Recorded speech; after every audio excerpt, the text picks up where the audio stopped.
Jimat punya cerita dengan judul Penampakan di Alun-Alun Bojonegoro.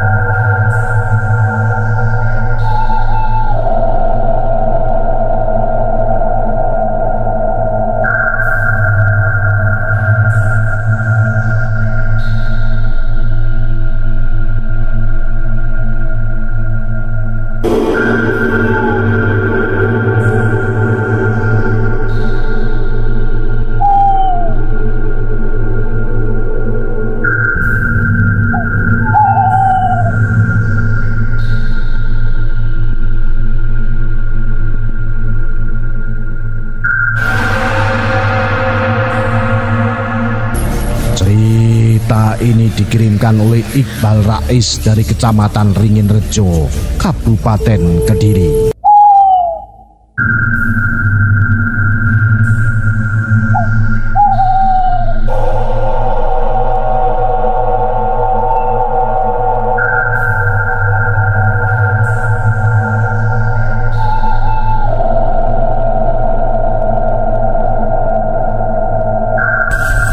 Namaku Iqbal. Aku akan menceritakan pengalaman misteri yang kualami saat berkunjung ke kota Bojonegoro.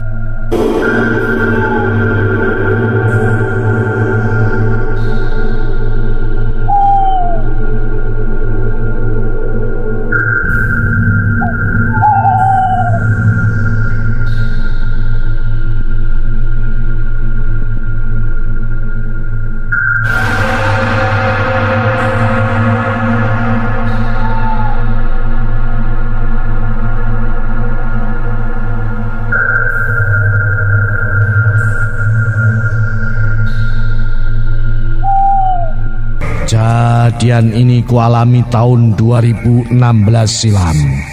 Saat itu ketika liburan sekolah, aku memutuskan untuk mengunjungi sepupuku, Doni, yang tinggal di daerah Kauman Bojonegoro.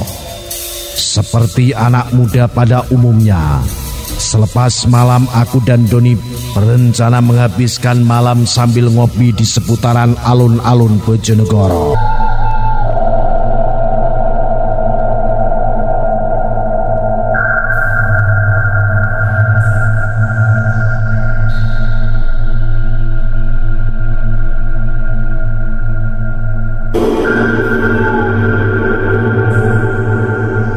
Tepat pukul 9 malam, aku dan Doni berboncengan menuju alun-alun Bojonegoro. Suasana malam itu masih cukup ramai. Tampak orang-orang berjualan aneka macam kuliner dan warung kopi. Lumayan ramai juga ya di sini, Don. Iya, Bal, di sini biasanya anak-anak muda Jonegoro pada nongkrong. Doni memarkir motornya di Jalan Kiai Haji Hasyim Asy'ari, sebelah barat alun-alun Bojonegoro. Kemudian kami menuju sebuah angkringan dan berbincang-bincang di sana. Kami begitu asik menikmati perbincangan sambil menikmati kopi dan gorengan, hingga tak terasa waktu sudah mulai memasuki larut malam. Saat itu, alun-alun Bojonegoro mulai sepi dan lengang. Para pedagang mulai berkemas pulang. Hanya 1-2 pedagang yang masih bertahan di beberapa sisi alun-alun.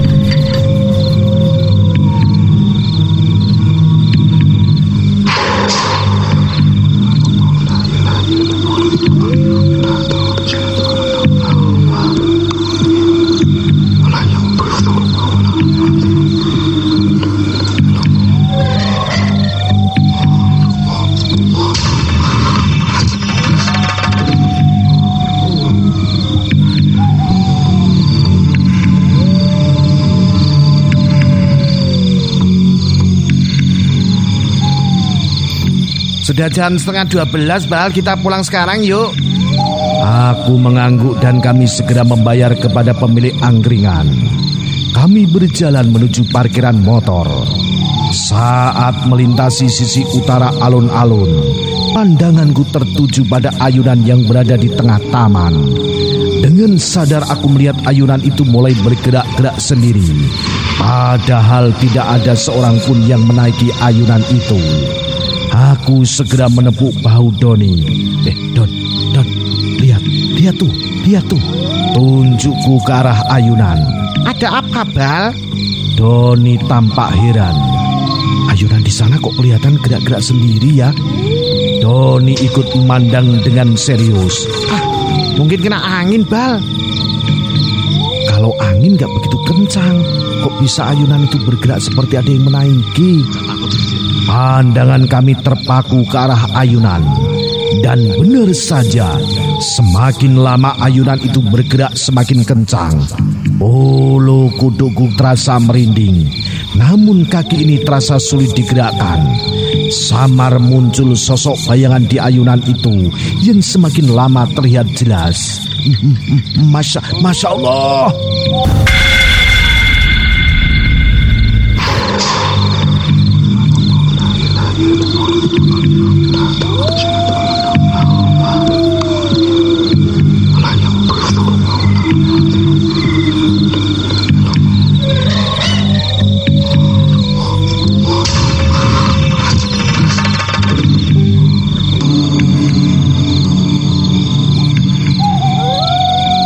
Kami melihat wujud sosok wanita berambut panjang bergaun putih lusuh tampak menaiki ayunan itu. Celaka, wanita itu menatap ke arah kami dengan wajah pucat. Matanya tampak putih dan tidak memiliki bola mata. Kemudian wanita itu tertawa terkekeh dengan suara menyeramkan. Kuntilanak, ayo lari, Bal. Seketika Doni berteriak kencang dan mengajakku berlari. Kami berdua sangat ketakutan. Jantungku berdebar kencang. Akhirnya kami sampai di parkiran motor dan bertemu dengan juru parkir yang akrab disapa Mbah Min. Piye lah, awakmu kok padha mlayu kaya ngono? Iya, Lek, aku karo dulurku mari digudak wedena ning kono. Jawab Doni sambil menunjuk arah ayunan. Mendengar penjelasan Doni, juru parkir tersebut tertawa terbahak-bahak. Awak amroh wujudan ngono wis keplayu. Aku semakin bingung melihat tingkah juru parkir itu. Memangnya Bapak sering melihat penampakan di sini ya? Mbah Min menghentikan tawanya dan menatapku. Kalau penampakan ya sudah sering, Mas. Wujudnya seperti apa, Mbah? Ya banyak, Mas. Mulai sosok perempuan, anak kecil, sampai laki-laki tinggi besar. Memangnya sampean habis dilihatin apa? Tadi kami melihat sosok perempuan bergaun putih lusuh yang sedang naik ayunan, Pak. Kayak kuntilanak gitu. Mbah Min mulai menuturkan bahwa beliau seringkali melihat kegaiban di alun-alun itu. Tidak hanya di ayunan, Mas. Terkadang ada sosok wanita yang sering berjalan-jalan mengitari taman di alun-alun ini. Terkadang wanita itu juga membeli dagangan para pedagang yang berjalan hingga larut malam. Penjelasan Mbah Min ini diperkuat oleh pengakuan dari Rokib, si penjual pentol cilok yang kebetulan lewat. Dulu saya pernah didatangi sosok wanita cantik yang membeli pentol pas tengah malam, Mas. Dan setelah itu dagangan saya ludes terjual, Mas. Konon sosok hantu wanita itu berasal dari perempuan yang mati bunuh diri di tengah alun-alun sekitar tahun 90-an. Apa alasan wanita itu bunuh diri masih misterius hingga saat ini. Walaupun demikian, penampakannya terkadang membawa berkah bagi sebagian orang. Mendengar penjelasan itu, aku akhirnya paham. Kami sadar bahwa kami telah asik dengan obrolan hingga tengah malam, sehingga sosok itu seperti mengingatkan agar kami segera pulang ke rumah. Itulah cerita singkat saya saat liburan ke Bojonegoro bersama tim Jimat. Salam misteri, salam Jimatres. Au!